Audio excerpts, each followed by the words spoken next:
So hey guys, welcome back to the channel, and today we are going to discuss about an important coding question that has been recently asked in Accenture recruitment process, and the particular person who was able to solve this particular question was able to go for an SC role, software engineer role, or you can say full stack engineer role. There are two roles usually being offered who are able to solve the coding questions particularly. And recently, this question was actually not asked to me, but this question was asked to me from one of my students. So I thought of like sharing with you, so that you are also able to get like how easy is the question are being asked recently, and it's like not so difficult for you to like you're not able to crack that. You can easily crack that particular coding round. So the question that was asked to the particular student was to find a maximum element in an array and then to just print the index of that particular element. Do you see that how easy is this particular question? If you're not able to do this particular question, I will be like teaching you today how to solve this particular question, telling you the particular like logic behind that, and then I will also be proceeding with the code actually here. Right now my setup would not be so good, but telling you the question was the most important thing, so that's why I thought of like telling you the particular question. In future, of course, I will try to make this particular setup more and more good. So let's begin the video for today. So this was the particular question that was asked, like if it's an array, if an array is given to you, suppose, okay, and suppose we have the five columns in that, index starting from 0, 1, 2, 3, 4, and we have the values filled in it as 5, 6, 8, 1 and 4. Okay, so 5, 6, 8, 1 and 4 are the values given to this particular array, and you have to find the maximum element in that. Actually, you have to find the index of that particular element. So by seeing this particular array itself, you can understand that which is the particular element. But we will try to see the particular logic behind that, and you can like solve this particular question. So how can you find the particular element in an array and get the result of that? So by seeing this array itself, you can see that this was the particular element. 8 is the maximum element in this particular array, and 2 is the index of that, isn't it? So what answer actually we want? We want 2 in that. But how can we do that? So firstly, what we will do is that in order to understand this logic, what we'll do that we will take a particular variable, and suppose that particular variable is this box, and the name of the variable is just suppose max. Okay, and then we will take another variable that is current. Okay, now CUR current. So what we will do, we will keep a value in this particular max, and then we will start with this. So what we can do is that we will firstly keep start a loop from first index 0 till 4, and we will take one by one every element and check with the max, that if any element is, if it is greater than max, we will replace that particular max. You don't have to worry if you are not able to understand. Once we start it, you will be able to do that.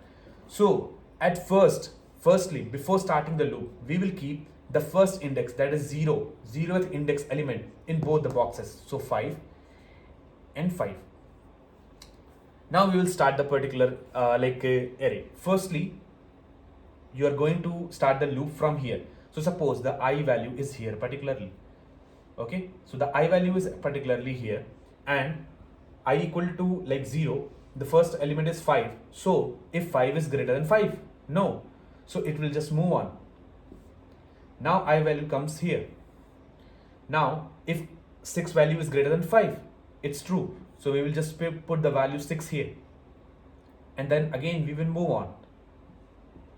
Now one thing you have to remember, while you are moving on, at that time itself you can create a ind index variable, and you can keep on storing the particular index of the maximum element being replaced here. So when we have replaced this 6, at that time itself we will replace the index by 1, so that you are able to store the index of the maximum element being stored here.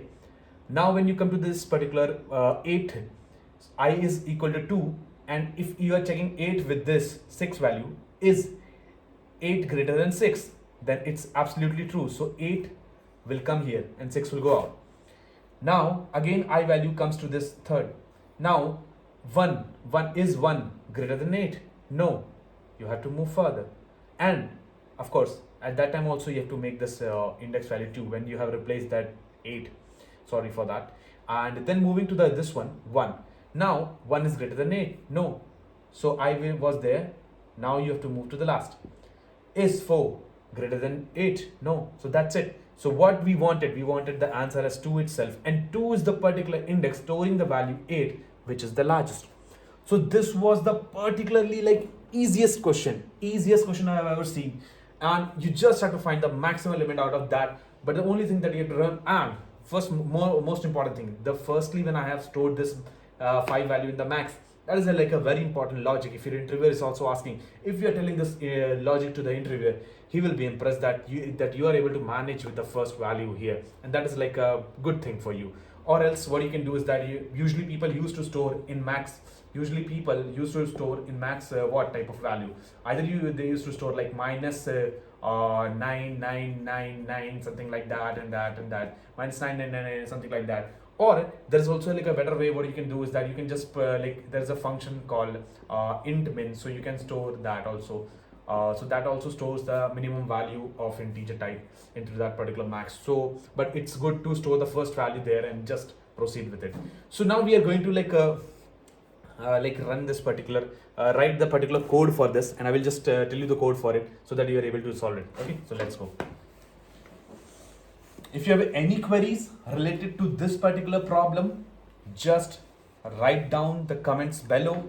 And for such type of videos in future where I will be making coding question videos, and I will be making particular company, like for a particular company which coding questions has been asked, I will be making a particular videos on that. And these coding questions are really like repeating in almost companies similar to a particular company, so they are really repeating, so you have to do that. Now once we start the code, what you have to do is that you have to start with int max, and suppose if ARR is the variable, so ARR of 0 you can keep it. Okay, and of course if you want, in the beginning of itself you can check that if the ARR is empty, you can return the particular 0 or something like that. If usually in this type of questions in Accenture and all, usually it doesn't happen so that the array is empty. So ARR of 0 you can keep in int max. Then you can start with the array for int I equal to 0, I is less than, suppose n is the length, n I plus plus, and then you can start here.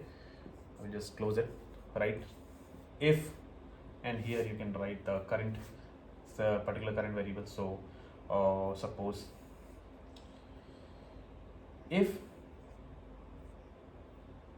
ARR of, I'm directly not using the current variable, I'm directly using it. You can also do that, like suppose you can write here current equal to ARR of I, and then you can compare that current here, like if current is greater than max, then max equal to current and index. We have not defined it here, so write it here, ind equal to 0 at first, I have told you. So you will write here index is equal to whatever is the particular I value, I. If its current is greater than max, then max is equal to current. If current is greater than max, then max is equal to current, and that's it. So it will store it, and at last you can just return I index, because you have to tell the particular index in which the maximum limit is found. So what it is doing actually, you can just have a rough view here itself. Suppose there are 0, 1, 2, 3. Suppose there are elements like 5, 1, 2, 4. Okay, I will just put it here 2, and I will put 5 here. So okay, now if I just check, okay, so current max, current 2, max 2. Then if is 2 is greater than 2, no. 1 is greater than 2, no. 5 is greater than 2, yes. So 5 will come here. Index value will also be replaced by 2. By seeing here itself, you can see it, the code has been run from here. I is equal to 0, then 1, then 2. When 2 has come, it will enter this particular if loop, because 2 will be, because 5 will be greater than max, that is 2, and that's why max is equal to current, that is max is equal to 5, int equal to 2, that is the index value of that, and then it will go for 4, so 4 is not, so that's it, and at last 2 will be returned. So in this way, this particular question was there. If there is any like issue, if you're not able to understand any part of this particular video, do let me know. And one more thing, I try to like optimize the code as much as I like. So what you can do is that you don't have to use this particular current variable. If you don't want, you shouldn't use that. You can directly write here ARR of I, and you can directly use that ARR of I here. No need of using any current variable or something like that. You can directly use that also. It was just for a sake of you, so that you can easily understand that. That's it. So that's it for the particular code. I hope so you enjoyed the code, and do not forget to like the video, because it takes time to make the video. Subscribe the particular channel so that you can get updates related to these types of questions and further, which will help you to crack the particular interview. That's it for today. Tata, bye bye.